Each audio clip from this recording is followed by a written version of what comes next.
Okay. Um, if you go to the lectures page, I just posted some additional exercises for you. I'll show you where to find them. You'll see that under today, we got some additional exercises for lab test 1. Okay, so over there, basically, each one of them is going to be a utility method you have to implement. So I'll leave it up to you to encode the precondition and also to write a JUnit test. Do try them before the lab test. I will give you something similar. Okay, so hopefully that wouldn't give you too much surprise during the lab test.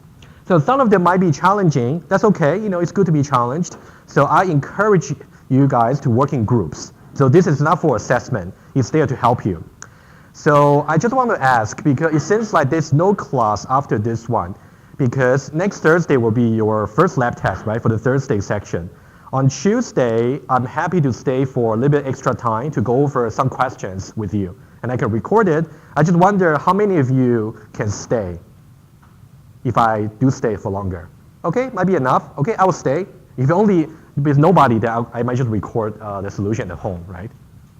But it's actually better if I just can see if you got any question on the fly, so I can also explain. Okay. Let me adjust that, and then, but do try them. Don't wait for my solution. Let me just adjust this screensaver, and then we'll start.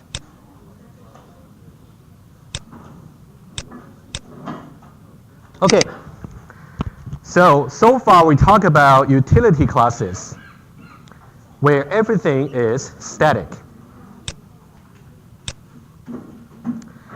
So our next topic, I would say that's really, well, think about what's the topic of the course, Advanced Object-Oriented Programming. So far we haven't talked about object orientation, have we? So that's exactly what I'm going to talk about, at least for the next maybe 3 to 4 lectures. And we're going to talk about object orientation all the time. So the lab number 2, I think that's quite an easy exercise, but I think it's good for you to get used to the style for the lab number 2. Because for our lab test number 2, I might include some questions similar to the style, which means I'll give you some console application from which you have to infer the API for your classes. And then you have to, based on some interaction with the console application, you have to implement the methods. So that's kind of the style. So I would suggest lab number 2 is pretty easy. Get the 1%, but do get used to it. I wrote the instructions, so I like the style. So you better get used to it as well. Okay, let's now start the topic. Classes and objects. So I suppose most of you back in the first year, they talk about classes and objects, but possibly not too much in details. So I would like to give you a very thorough introduction to object orientation, especially how you use the dot notation, and also when things get tricky. So I would like to teach maybe more than you need for this course, but I think that's really necessary. Okay, let's start. So today I will use also lots of Eclipse to also show you. I'm going to show you visualization of objects and also a little bit slides. I'm not going to follow the slides too much today, but for the beginning, let's follow the slides.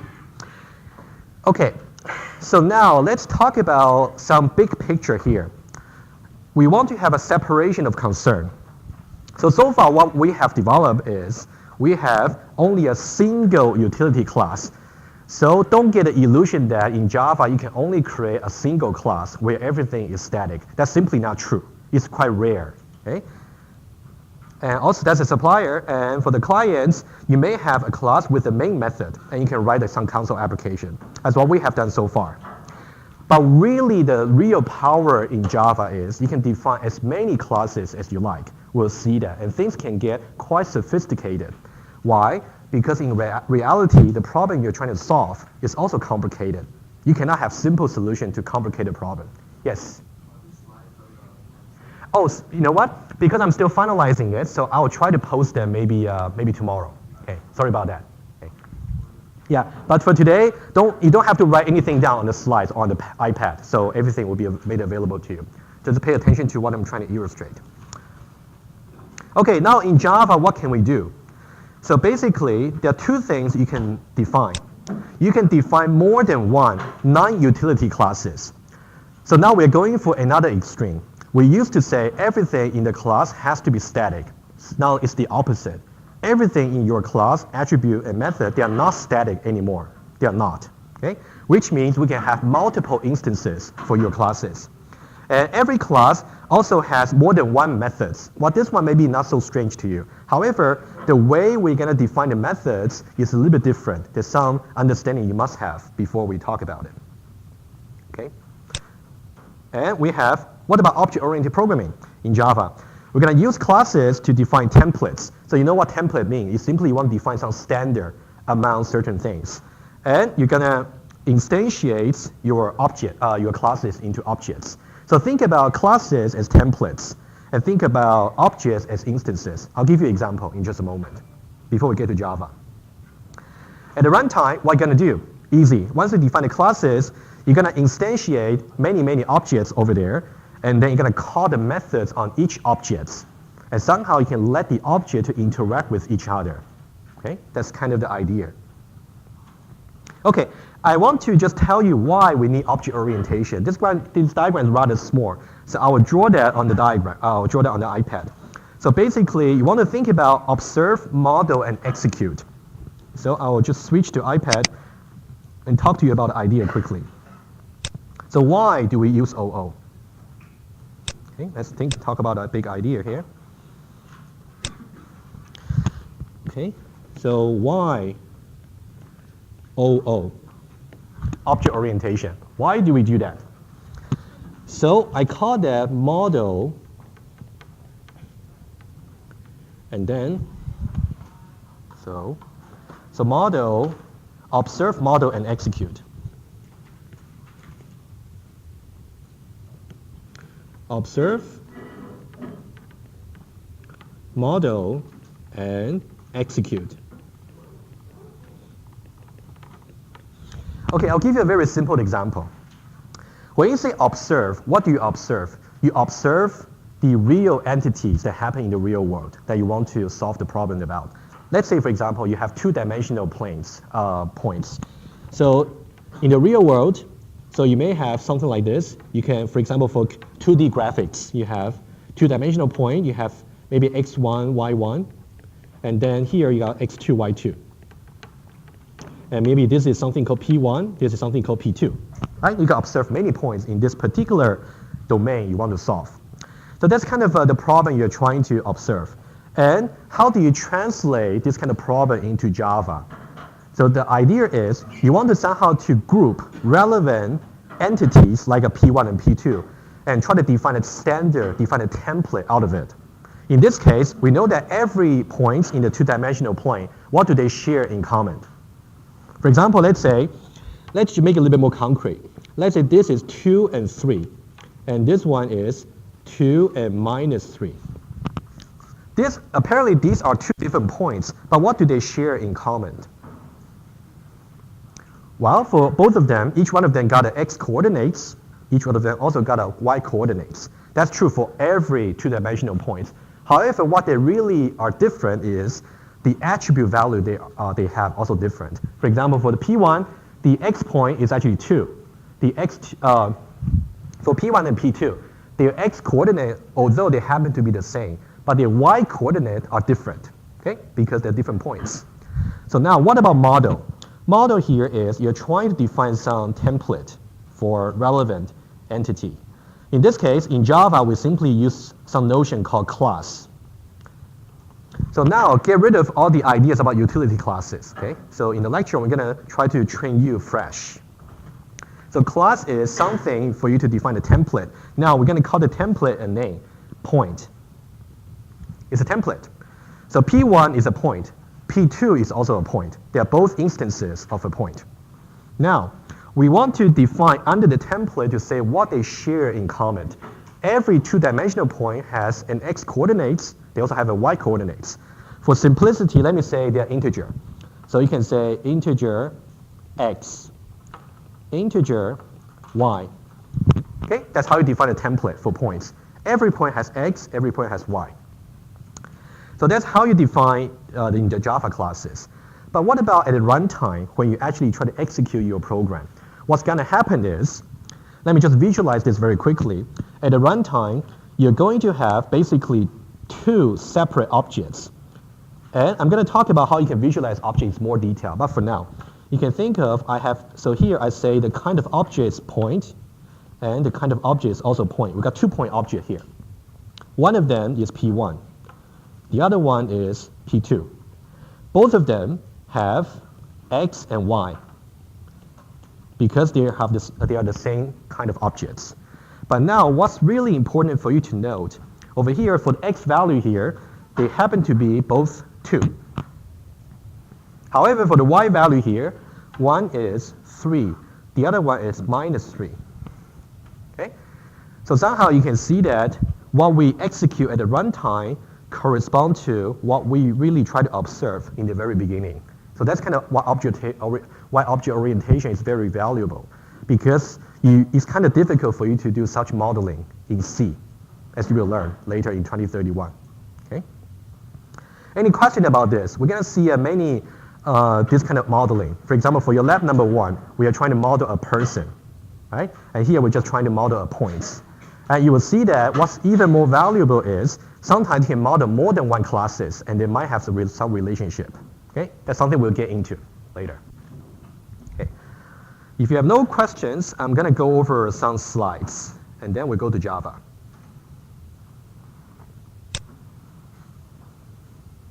Okay? Okay, observe, model, and execute. And then let's now think about object-oriented programming. So here I'm just giving you some example. So in the real life, you got so many entities. You may have people, you may have cars, you may have clients. You got many different kinds, right? You may have students, you may have professors, you may have lab departments. So many things. Everything you can see with your eyes, you can model them as a class. Okay, after that, I'll say, so for entities now, they will have something called attributes. They can also exhibit some behavior. So what do I mean? So let's say let me just do a little bit preview over here. Let me just add a page below over here. So now we have 2-point objects. I'm going to show you how you can create a point object in a moment. Let's say P1 and P2. They are point objects.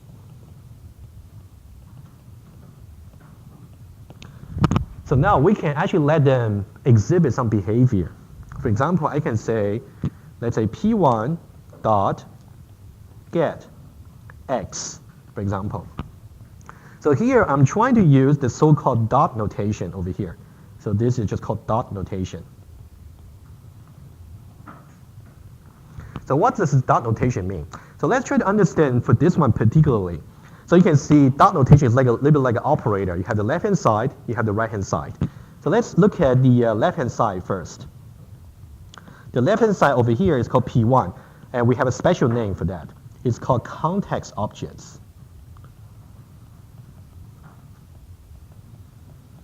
Okay, and over here, getX is a method. So what does that mean?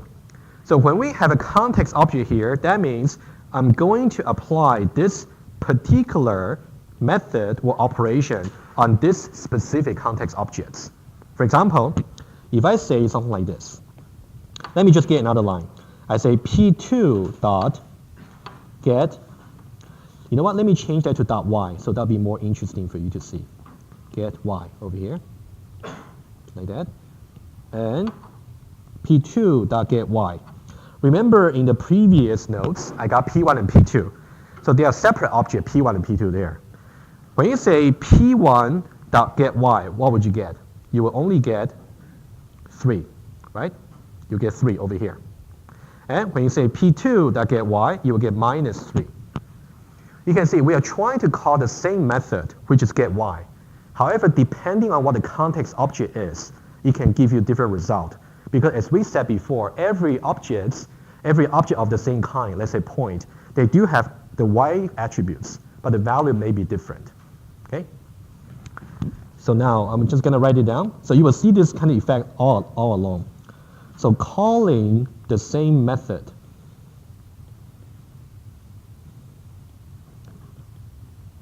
Okay, in this case, get Y on different context objects may give you different results.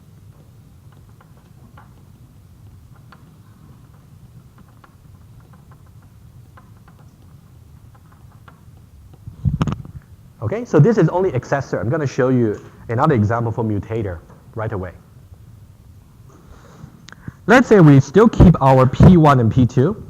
Let me just draw that over here, again, the diagram, right? So let me just remind myself. So 2, 3, okay? So this is P1, which is 2 and 3. This is P2, which is 2 and minus 3. So they're different points. So now let's consider another method, which is mutator. Let me use a different color here. If I say P1 dot move up by 2 units. If I say P2 also dot move up by 2 units. You can see to the right-hand side of the dot, I made it completely identical. But to the left of the dot, they're different, right? Over here, you can see that. Let me highlight it. You can see move up 2, move up 2. They are identical. And you can see that over here. Let me use another different color here. You can see P1 here and P2 here. They are different. Okay? Again, the same principle will apply. When you are trying to call the same method, doesn't matter if that's a mutator or accessor. As long as the context objects are different, the result might be different. In this case, how do we see that? When you say P1 that move up by 2 units, what's going to be the effects? Well, you're basically doing this. You're basically saying P1 is going to move up by 2 units. So it's going to be 2 and then 5 over here, right? So this one is gone. So this is a new position for P1. So that's the effects. On the other hand, when you have P2 that move up 2, it's different, right? Because first of all, the context object is different. So now if you do it for P2, and then if you move up 2, you'll be somewhere around here. So the new position will be P2, and then you have 2, and then minus 1. Right? That's what you have.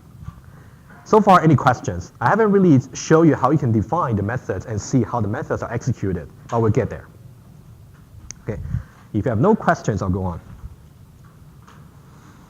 Okay, so different behavior, and you may interact with each other for object. I'll show you that. That's a little bit more advanced. So now, our goal, our learning outcome for this course is, hopefully, after learning about object orientation, you can solve problems programmatically. So how? First of all, you have to classify the entities you observe into classes. That's why they're called classes, different classification. And then, after that, you can also, you can manipulate the data, manipulate the attributes, right? That's a little bit abstract. Okay, now, let me just go over very quickly some slides about OO thinking. So we've got templates, we've got instances. Okay, let me see if there's anything I didn't say. So typically, what you might get is some English description. We call it natural language description. You're given this problem here. It simply says a person is a being, such as a human that has a certain attributes and behavior constituting personhood. A person ages and grows on their heights and weights. Well, right, that sounds a little bit not so like a Java program, right? But your job as a programmer, when you see a problem like this, you are supposed to translate it into Java. Okay? Let me give you some principle over here. Okay? Because once you get to the more advanced level of this program, let's say 3311, you're given exactly something like this, but not just one paragraph. You might be given a requirements document like 10 pages long. Your job is to design your software in such a way that it's maintainable, right? So we are training you towards that path. So now let's say over here. So now I have some principle for you. You can try to follow that. Okay, let me add a new page. So how do we identify things? So let's say you're given some natural language requirements. So when I say natural language, of course, it's not restricted to just English. It can be Chinese, can be Hebrew, can be any other language, whatever your mother tongue is. So now, we can, okay, first of all, we can say identify nouns over here as either classes or attributes. Okay, let's just return back to the slide and I'll show you right away. Over here, you can see we got quite many nouns over here, right? So you can see we got person, we have being, we have human, we have attributes, we have many things, right? Of course, you got to filter by yourself. But I would say, just based on my experience, it seems that the person over here, the very first word, that's something we care about. So that's a class name. That's something you should identify as a class. What about attributes over here? Can you see any nouns that you think can be an attribute? Would you say, let me just ask you, yeah, just hold on, yeah. So would you say being over there is an attribute of a person? Think about if that makes sense. It doesn't make sense, right? One good thing about OO is if it doesn't make real sense, it's not valid, okay? Yes, guys, yes. Oh, no, you can ask a question. Yeah, attributes. I guess it also includes their height. Height and weight, yeah, the last two nouns. You can see the ages there, right? Is that, well, maybe that's, you didn't really parse that properly. It's actually verb, right? It's not really noun. Raymond, did you want to say something? Yeah? No? Okay, good. No problem. Okay. Okay, in this case, we can say the height and weight, they can be attributes because every person has a weight, has a height. So that makes sense. So now let's go back there. And the next one is a little bit tricky. The second one is, okay, identify verbs over here as methods. Okay, it's methods. Let's go back there to see our example here. So now, how do you see the verbs over there? How many verbs do I have? Well, we have has over there is a verb. Of course, I would say that's too general, right? Grows, right? Grows what? Age, grows the age. Well, yeah, great. But that's kind of covered by ages, right? But you can say that, yeah, ages. The ages there tells you that somehow, whenever you age, that means your age is incremented, right, in some way. Whenever you say you grow on your height is somehow incremented by some amount. Whenever you grow on your weights, also your weight will grow, right? So you can see, just by looking at the verb, you can think about what really makes real sense, and that's most likely to be the case, to be included in the class. I'll give you more example later. Yes? Actions, exactly, exactly. Think about it like behavior. Behavior, actions, operations. Or think about it this way, for methods over here, it's like I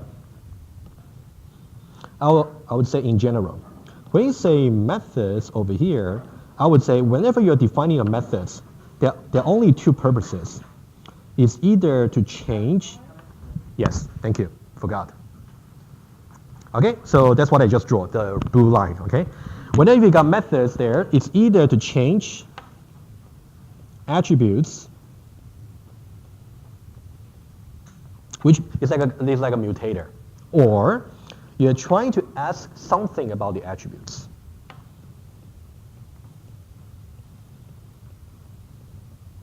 Ask something about the attributes. For example, for your lab number 1, I'm pretty sure you know what kind of question you can ask about a person, right? Their BMI. So that's one question you can ask, okay? Okay, very good. So let's go on. Okay, just one simple example. I'll give you some slightly more complicated one and some additional exercise a little bit later once we move on. Okay, so that's what we have said. Okay, so now something. Okay, let me just go over another example. Since we just talked about two-dimensional points, let's talk about person as well. So person can be a class, which means every person, all the persons, they must share some common attributes and behavior, which means every person should behave in a similar way However, depending on the values of their attributes, the result of behaving will be a little bit different. Okay, that's a bit abstract, but I'll try to illustrate it to you over here. Let's say every person, they have an age, they have a weight, they have a height. So there are 3 attributes over here. Every person has that. But every person's age, weight, and height do not have to be the same. They must have it, but they don't have to be the same. So let's say, for example, let's say Jim, he has an age, 50. He is 1.8 meters tall, and he's 80 kilograms heavy, for example, right? And similarly, for Jonathan, he might just be a different person, so he can just be completely different attribute values.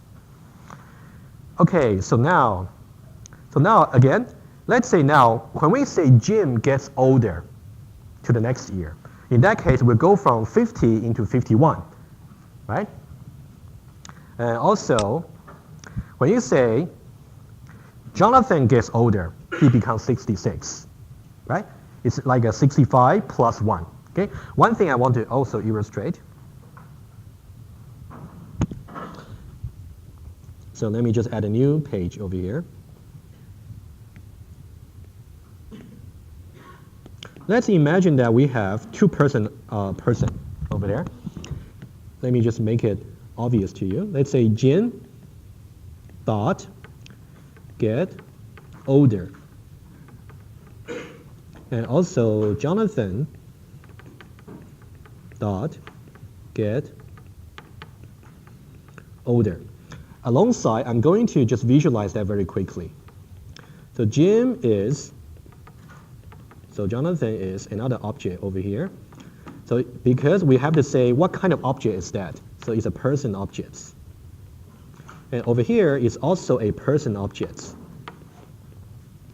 And for the moment, let's assume there's only one attribute, okay, just for simplicity. In this case, I'm going to put age only. Okay, so they have the same attribute over here. Let's say currently Jim is 55 and Jonathan is 65, let's say. So they both have age, but the value is different. So now, my point is this. Again, we are trying to get older and get older for 2 things, okay? Let's now think about what would be the definition. So first of all, I'm going to say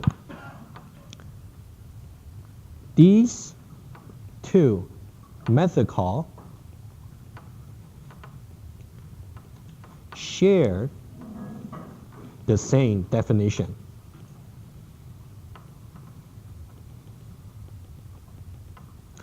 So what do I mean, the same definition? So somewhere, I'm going to show you how you can define methods in Java. But somewhere in your Java code, you're going to define what does it really mean for a person to get older. In this case, it can be whatever their current age is, plus plus. The same definition, which means it doesn't matter what the context object is. If you say a person that get old, you're going to say plus 1 to their age. So now, it's the same definition. On the other hand, you can see that over here, Jim and Jonathan, if you look at the context objects, the context is really important. The context object here, you can see the attribute values are different. So now what's the consequence? You can see even though we are trying to apply the same definition for getting older, which is to increment 1 to the age. But now, since the context object, the age attribute has different value. One is 55, the other one is 65. So what's going to happen if I say Jim that get older? It's going to be that it's going to be the age plus plus is going to give me 56. That's definition. And then for Jonathan, it's going to be also age plus plus, but his age is different from Jim's age. So it's going to be 66. Okay, I'm still talking about concept over here. Okay. Any question about this? So what I'm trying to say is the context object is very important. Okay, let me go back. Okay, you can talk also BMI. Okay, depending on the weight and height, also BMI can be different, right?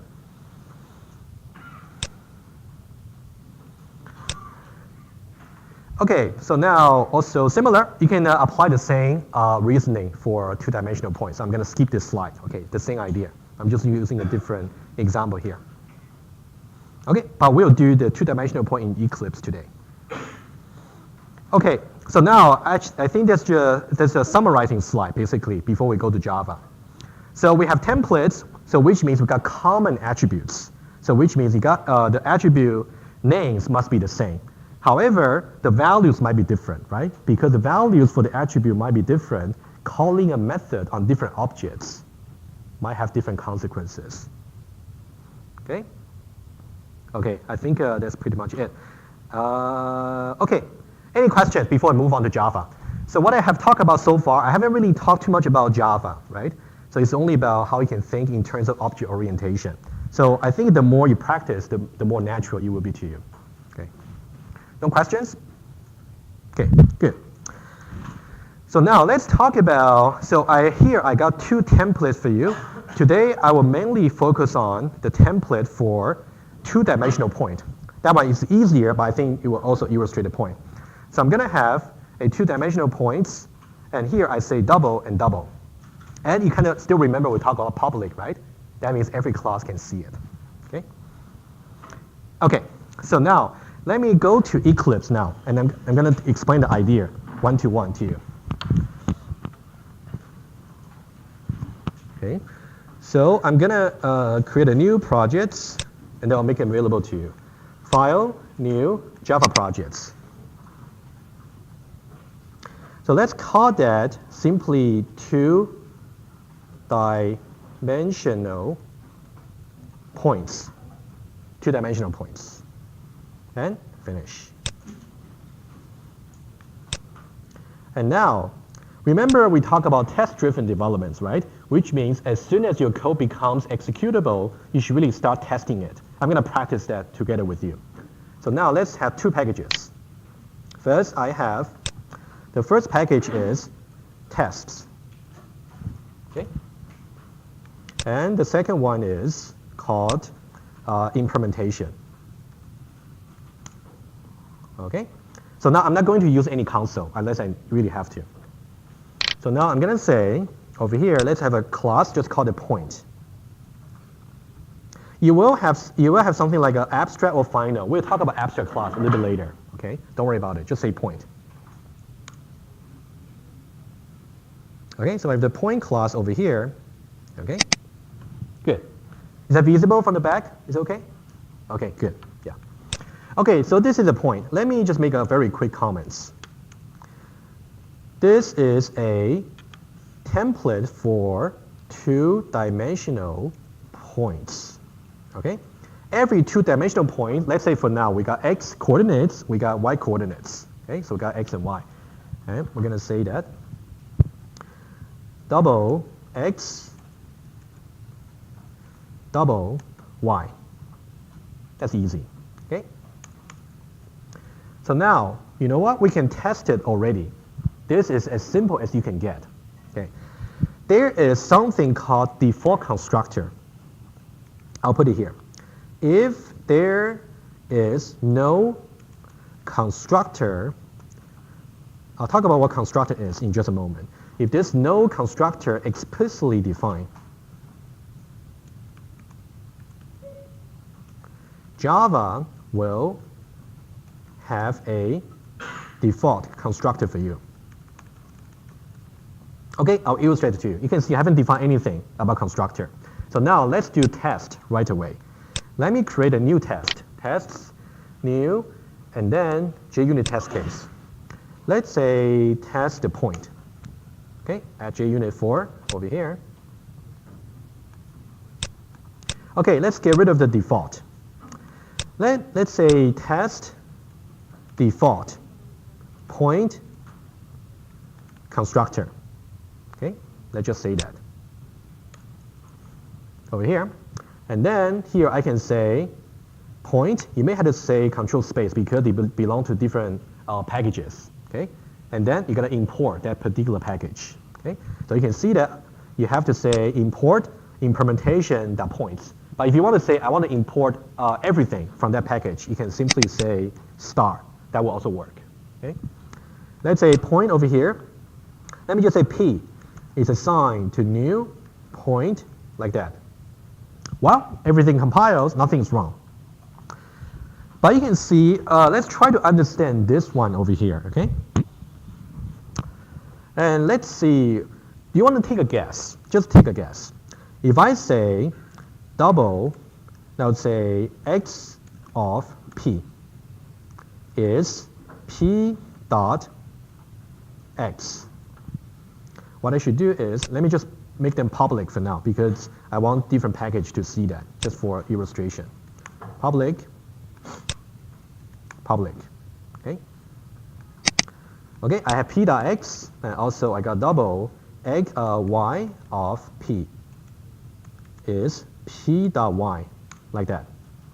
So now you want to take a guess. What would be x of p and y of p? To 0, that's the default values, right? Okay, good. Okay, let's assert that, and I'll tell you why.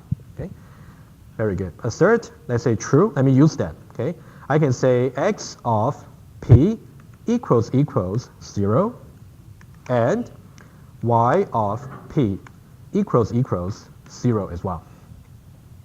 Okay, let's do that. Okay, let's now run it as a JUnit test. Run as JUnit test.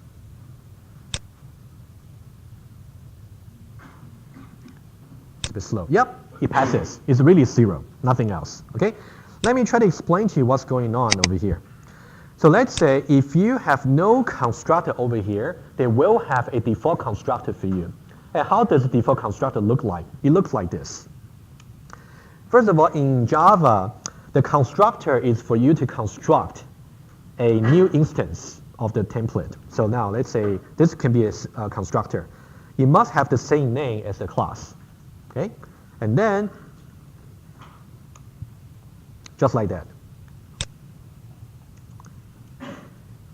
As if the following constructor, which means it takes no parameter. You can see it's empty pair of parentheses over, there's nothing inside. Takes nothing, and also you can see that over there, it's nothing in the implementation.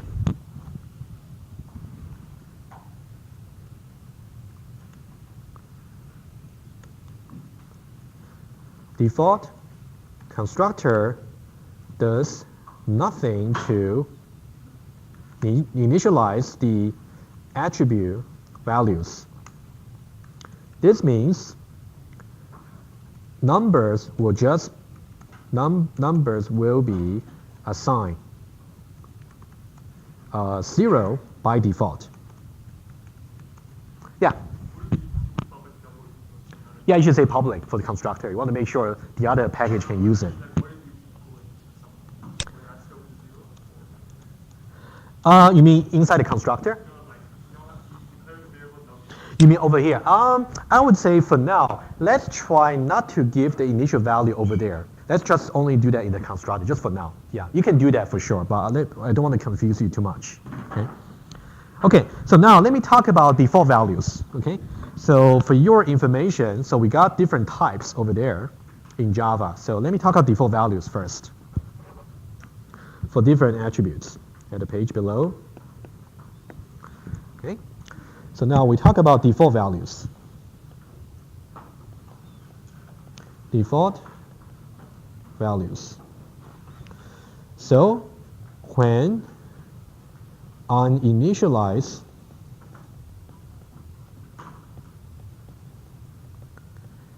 variables can be assigned their default values.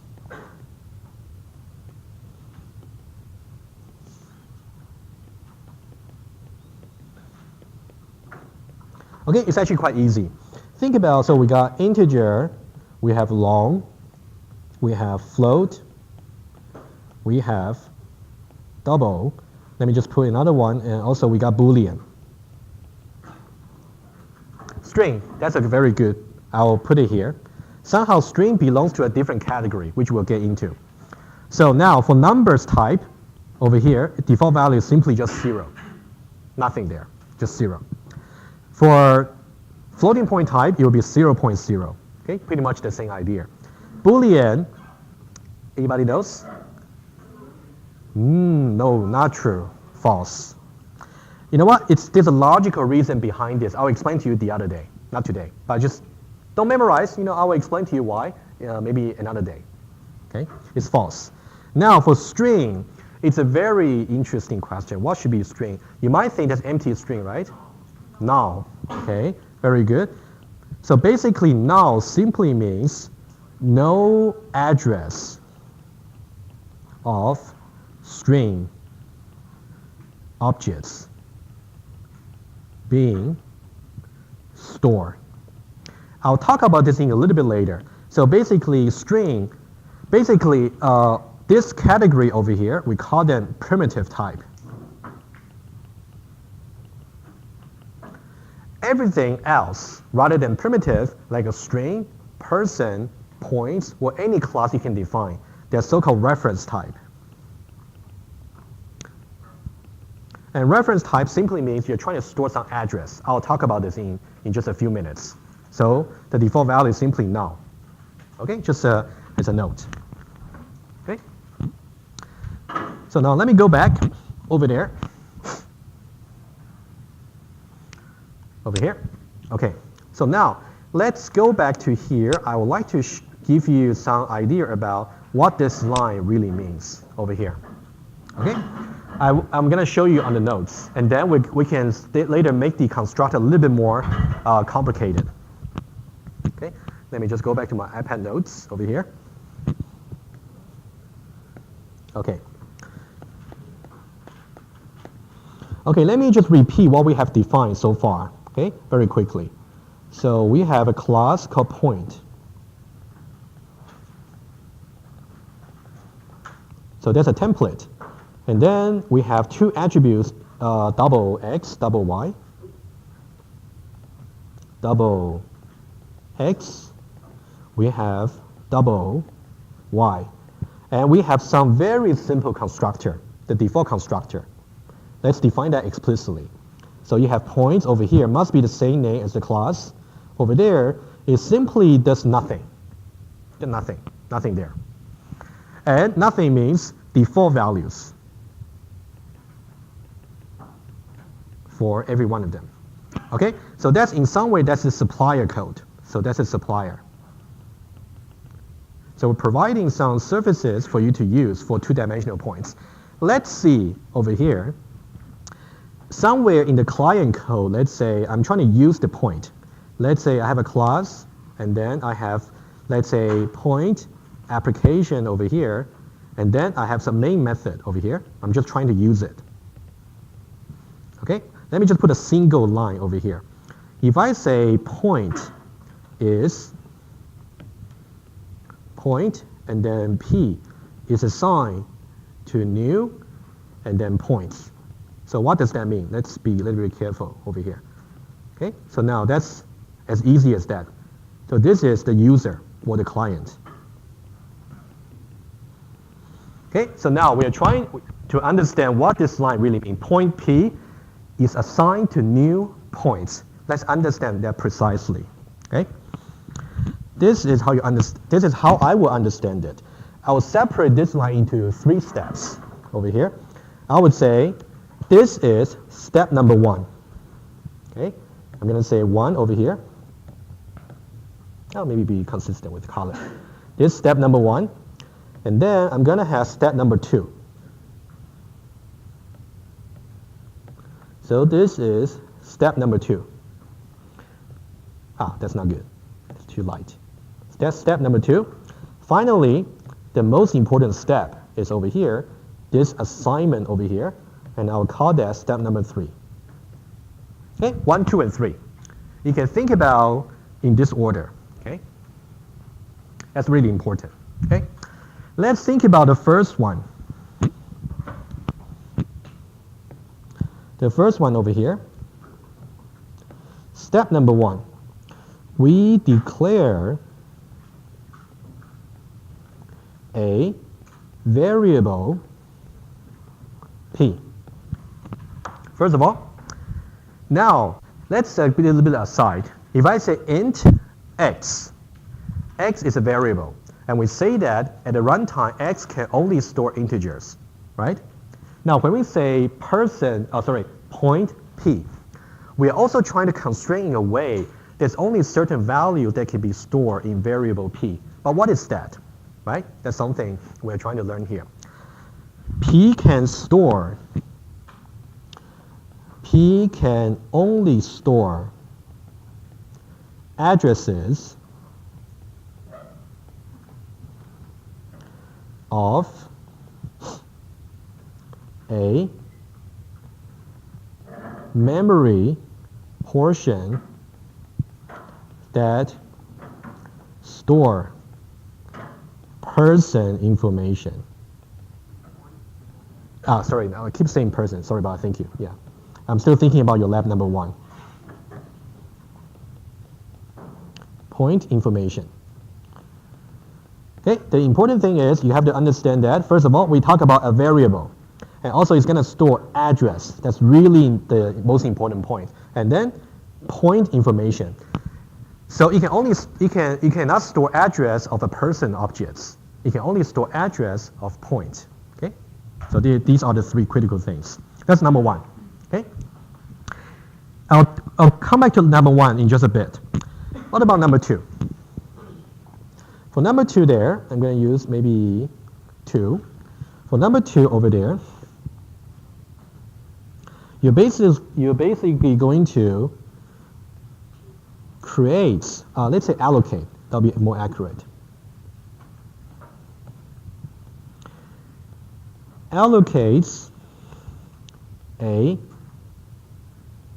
memory portion for storing point information. Okay, now I can draw some diagram for 2 already. For number 2, this is what it does. Imagine that this is your memory. Okay, so it's a sequence of bytes. So somewhere in the memory, starting from here, I'm trying to allocate this particular portion for a point. Okay, so now I'm just I'll just say this is a point over here, and because we are trying to call some default constructor, that's the easiest case. So that means x is going to be 0, y is going to be 0. So what we store in this memory location here, x is going to be 0.0. Y also is going to be 0.0. This memory portion there. So every memory has some binary address. I'm going to make this up. Something like maybe 001101. Something like that. It has a starting address, and starting from here, there's a certain memory portion here that stores about x being 0 and y being 0. That's what step number 2 does. Okay? And for step number 1, let me go back there. For step number 1, what we did was we simply say we have like a little box over here. We call that P. Initially, it simply stores no address, so it is null. Okay? So that's really what null means. When you are expecting to store an address in a variable, when you have no address just yet, simply just null. No meaningful address just yet. Okay, you can see so far by step number 1 and 2, there's no connection between the blue and the red. Okay, so now what step number 3 does is going to do some assignments over here. So now I'm just going to write maybe over here. What step number 3 is going to do is going to store this address over here, 001101, into P. So it's going to say now it's not going to store null anymore. It's going to store this particular address, 001101. So that's step number 3. So what does that mean? You can see one thing to note. The storage of this object here is indirect. It's indirect storage. We don't really store that object directly. We only store its address. So address itself is very small. It's just a binary number. On the other hand, if you want to store big objects, the object might have maybe 1,000 attributes, in which case it's much larger to store, right? So it's for efficiency reason, we only store the starting address of the objects. Conceptually, you can think of now we have P pointing to these objects. Conceptually, right? Because we store its address. Again. The most common confusion is you thought P is going to store the entire objects, including X and Y. No, you don't do that. What you do is you only store the starting address of the objects. Okay?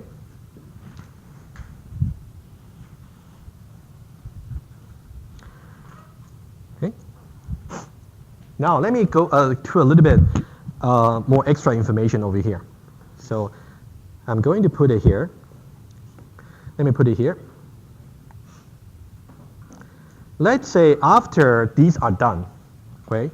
If I say P dot X, what does that mean? Okay? What does that mean? First of all, you can see that we are using a dot notation. And the left-hand side is simply just P. And the right-hand side is X, right? We got P and X. So this is how Java processes that. It's going to look at P.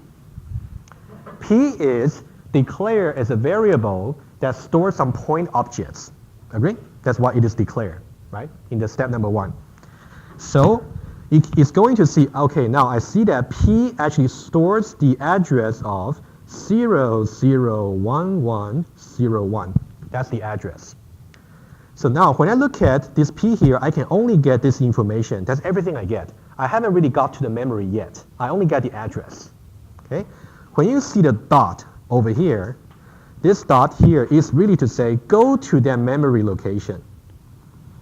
Go to that memory location. Which means, when I say P.X, I mean, because P stores this particular address, go to that region of the memory and look up what X is. In this case, it's 0.0. That's what the dot notation really means. Okay? You can see it's because we store only address in the variable. So everything is going to be indirect. You have to, first of all, look up the address in the variable. Go to that corresponding location in the memory and see the corresponding location for what the X is and what the Y is. Again, why do we do that? Because in general, the objects can be very, very big. Let's say you're trying to model, let's say, a university. University object can be very big. York University, the 3rd largest university in Canada. I learned that just about a week ago, actually. Maybe you didn't know that. It is the 3rd largest. If you try to think about, if you are trying to store the entire York University object into P, in that case, no, you need too much information there. It's too large. What you would do instead, you're going to only store the starting address of that university. And then you can just look up the information from the memory. Okay, that's kind of the idea. Any questions? Are we okay? Okay, so now here we only talk about the default constructor. I'm now going to make the things a little bit more complicated. Okay, I'm going to have a slightly more complicated constructor. Let's have more interesting information there. I'm going to initialize X and Y to be a little bit more interesting. Let me just add a page first. Let me do the Java code first, test it, and now I'll illustrate to you. Okay, let's go back to point. Now let me have a more interesting constructor for you. Again, I'll say public point. Let's pass something over here. Okay, so now I'm going to say double X double Y. And remember, I'm pretty sure you learned about this in the first year, right? I'm going to explain it right now, what this really means. This dot X is assigned to X. This dot Y is assigned to Y. If you just look at the color in the Eclipse, you can see that when you say this dot, okay, let's say I didn't say this dot X. Just say that. If I only say this, you can see the color over here, if you move on that, it matches the one for the parameter over here, right? But as soon as you say this dot, the color is going to change. It tells you that this X refers to the X in the attributes. Okay, first of all, that's what you can see in Eclipse. I'm going to explain on the iPads, but now let's do the test right away. What does this really mean? So now let me go to the test point again. Let me add a new test over there. Public void test initializing x and y, something like that. So now I'm going to have a different constructor. So I'm going to say point still. So when I say point P, if I only say this, let me just do it in 2 steps for you. If I only say this, that means declare a variable P that stores the address of some point objects. Okay, that's exactly what this declaration is doing. Okay, now I'm going to say P is now going to store something. It's going to store a new object of type P, of type points. And now let me just pass 3 and 4 over here for now. Okay, and let me just change that to P1. And this will be P1. Let me do another one, point P2.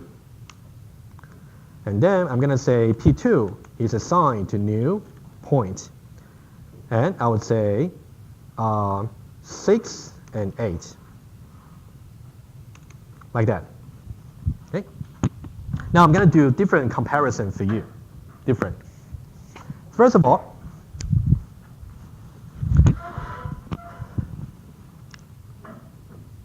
let me, you know what, I think that'll be okay. Okay. Let's say, for example, after this P1 over here, I can simply say assert true. I can say P1.x equals 3 and P1.y equals 4. Okay, that's what I can do. Let's make sure this passed, and I'll explain, and I'll go to P2. So now we have 2 tests. Okay, both of them pass. Okay, so now let's go back to the notes, and then I'll explain to you how this one works. The idea is similar, okay, but slightly more complicated. So now again we have class point over here, and we have double x, double y. And then we have a different constructor here. I have point, I have double x, double y. Okay, I need more space over here. So now I can say this dot x is assigned to x. This dot y is assigned to y. Okay, and that's it. So that's my point class right now. Let's forget about the default constructor for now. So now let's imagine that I'm going to write a client code over here. When I say points P1 is assigned to new points 3 and 4. How does that really work? Okay, so now this is basically whatever I said before, the step 1, 2, and 3. Step number 1, we declare P1 to be, yes? You got a closing bracket for the class. Oh, I like that. I like that. Absolutely. Good. You know what? If you go to Google interview, they might say, oh, you forgot something in your Java code. That may be what they meant. You forgot about the closing brackets. Good. Very good.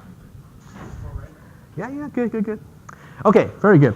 Let's go back there. Now, step number 1. I'm gonna say I'm gonna write down the only step that's different from before. Let me just repeat. For step number 1, we're going to declare P1 as a variable, and it is only going to store address of a point objects. Okay? And for step number 3, somehow we are going to store whatever new object's address is into P1. And now what's really new is this part over here. Because we have something that's more sophisticated to initialize. But now how do we see that? Okay? First of all, we want to realize something here. When I say point over here, you want to know where it is defined. Okay? Since we are talking about a point class, so we are talking about this class over here, you can see we have a constructor that takes two numbers. Currently, oh, it's frozen? Oh, thank you. Disconnect.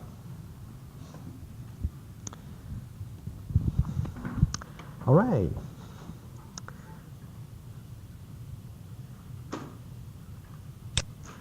Okay. Okay, let me just launch that again. Don't worry.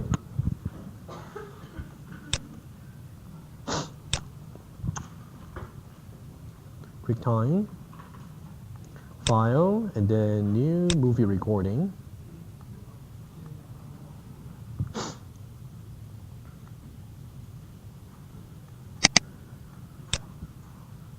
Okay, we're back. Okay, yeah, good. Okay, so now what I just said was, I want you to pay attention to what this is really trying to do. It's not frozen, right? Okay, good. Okay, good. So now I want you to look at, so for here, we are trying to use a constructor from the point class. Okay, so we're now talking about the point class over here.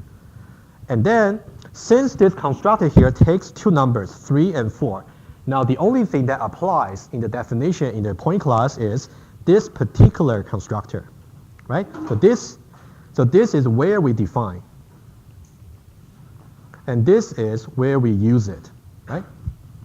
In reality, you might have different constructors for your class, but now let's make it simple. So that's the definition. You should know one place is where you use it, one place is where you define that. Okay, let's get it clear. And then let's now see more things. So now, over here, in this situation here, Java compiler will be smart enough to actually know that, because it knows that eventually you want to do this assignment to P1 over here. So it will treat P1 as the context objects. So whatever you're doing now for this particular point creation is for the context object P1. Okay, it's very easy to figure out by the Java compiler. Okay, so now what do we do? Okay, so now because we have the context object P1, so we're going to do something here. Before I do context object, so because we got 3 and 4, so we know that we're going to, first of all, we're going to create objects over here called points in the memory. So I'm not going to draw the sequence of bytes anymore, just for simplicity. So we have a point objects. And we know that for every point object, we got x and we have y. Okay? So now we're going to initialize the x and y according to the constructor over here. So now for now, you can see we have two parameters, x and y. And we have two arguments, 3 and 4. Right? So now we're going to replace x by 3. We're going to replace y by 4. Not only that, we're going to replace every occurrence of 3, which means this x over here, and this y over here by 4, 3 and 4. And it wouldn't be confusing to me because I know that here I got this dot x. So this dot x cannot refer to this particular x, which has just been instantiated to 3. They're different. Okay, so 3 and 4. That's about the arguments. So now let's talk about this over here. So for this over here, so this basically talks about the context objects. Okay, because we know that the context object might change to P1, P2, P3, whatever. So every time you have a very specific context object, you're going to replace every occurrence of this by that context object. In this case, how do we do that? You will simply say, here, I'm going to say P1. Here, I'm going to say P1. So P1.x, and because eventually we're going to do this to let P1 point to the objects. So P1.x, so we're going to go to that memory location for that object and say P1.x should be equal to 3. And P1.y should be equal to 4. Okay, that's how it is done. So we have just applied the definition for this constructor once. But it can be applied for as many times as it is necessary. Let's see that right away. So now let me just write another line over here. Will be similar. If I say points P2 is new points, and then I would say 6 and 8. Okay? If I say that, again, let's see what do they have in common. Over here we say point P2. We're also trying to define a variable called P2. You can store address of point objects only, right? So in this case, the context object is different. Rather than P1, it's now P2. So the context objects, I'll just say again, so this is now the context objects. However, the way we initialize the objects will be the same. Because again, we are referring to the point class over here, and we're referring to the constructor which will take two numbers. Indeed, it is again this constructor we are trying to apply. However, you can see the arguments right now is different, and the context object are also different, right? So let me just draw the diagram first of all. So we are creating another point object there. We're going to let its address to be stored in P2. And now we have points over here, and then we have X and Y. But they are different objects, so the attribute values might be different, okay? So now, let's see this, and then let me use a different color here. How about green? So now you can see 6 and 8. So that means now X would be 6 and Y would be 8. So depending on what kind of arguments you instantiate that into, it might be instantiated into different values. In this case, 6 and 8. What about the context objects? It will be P2, right? So that means we got P2.x is equal to 6. So we got 6 over here. And we got P2.y is assigned to 8. In this case, 8. So you can see we just applied the same definition for the same constructor twice. And the effect will be different because we talk about different argument values, 3 and 4 versus 6 and 8. And also the context object, they are different. So the effects are different. Any questions until now? Yes?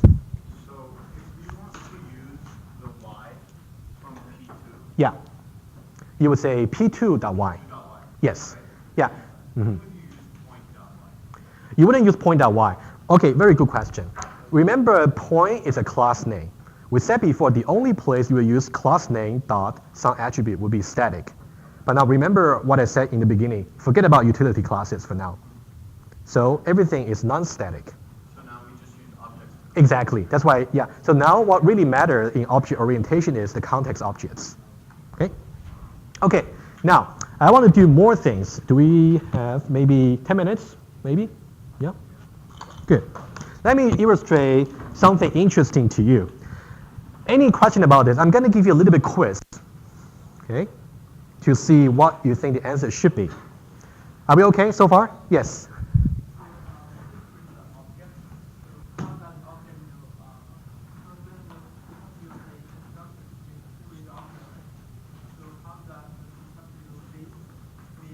P1. Oh, okay. So the idea is when Java runtime or Java compiler, when they see this line of Java code, let's say the first line over here, they will look at that, they will see, okay, you have a new keyword on the right-hand side of the assignment. You also have some decoration on the left-hand side. So they know that P1 must be the context object.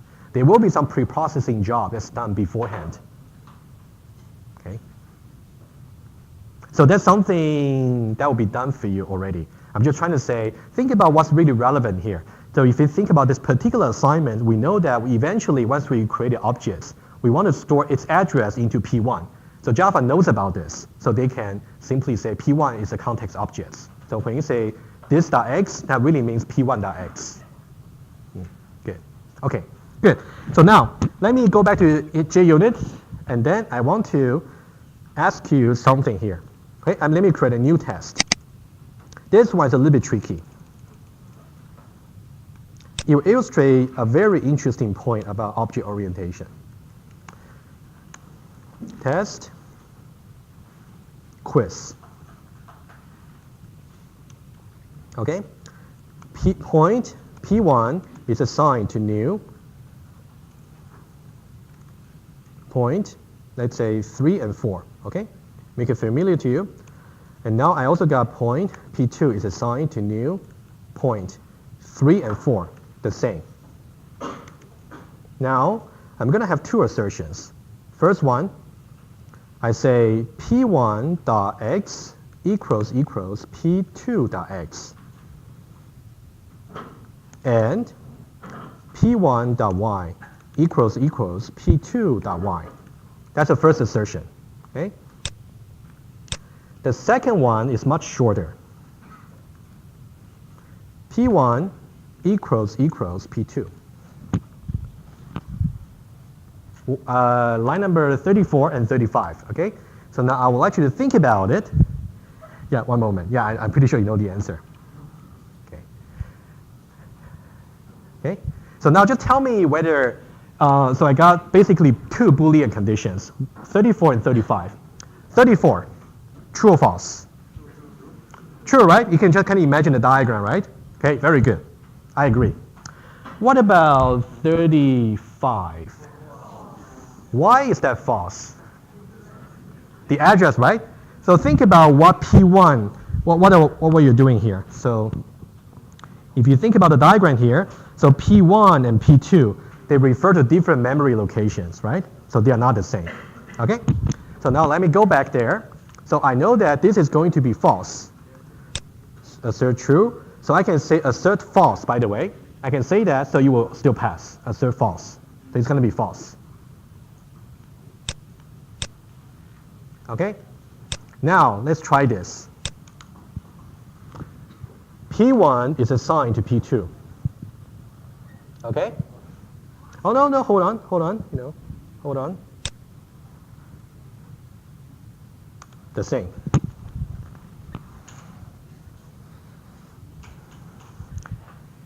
Well, true, false, false, true, false, false, false, true. Yeah, four possibility, right? True, true. Okay, I heard true, true. You have to assert. You have to assert. Oh, sorry, that's true. Yeah, absolutely. You are. She didn't give you hints, right? That's a trick. True, true, maybe. So first of all, what's P1 is assigned to P2 does? Let me try to phrase this. Are we trying to save the address of P1 into P2, or are we trying to store the address of P2 into P1? P2 into P1, very good. Okay, I agree. And what happens after this assignment? They point to the same object. Okay, let's just go back there. Okay, very good. Wow, good, very good. Okay. Well, I'm pretty sure I can talk about more advanced stuff next week. I'm pretty sure. That's good. That's good. Okay. So now let's say this. Let me say that again. So you say point P1 is assigned to some new object here, and then point P2 is also assigned to some new object here. So we got P1 and P2 before the assignments. So P2. So we got X and Y, 3 and 4. Okay, I know, maybe 3 minutes, possibly. Point X, Y, 3 and 4. Okay, let's now say what we did. P1 is assigned to P2, right? What it does is, now P1, rather than pointing to this object here, it is going to point to this object here, right? Now, let me do one more, and then we are done. By the way, this kind of phenomenon here, you got more than one variables which store the same address for the same objects. It's called aliasing. And we'll get there. We got some very interesting example to show you next week.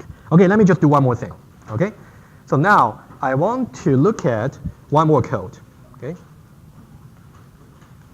After this, if I say P1.x is assigned to 6, and then I'm going to say assert true. P2.x equals 6. Well, you see, be careful. Line number 41, I try to change the x of P1 to 6. Now, I'm asking you on line 42, what's the value for P2.x? Should be 3, right? Should that be 6, or should it be the old value 3? I thought I heard the old value, right? It's confusing, right? Okay, I can tell you that it's 6. Okay, I will say that very quickly since we're running out of time. Let me say that very quickly. Let me go back there. Let me put it here.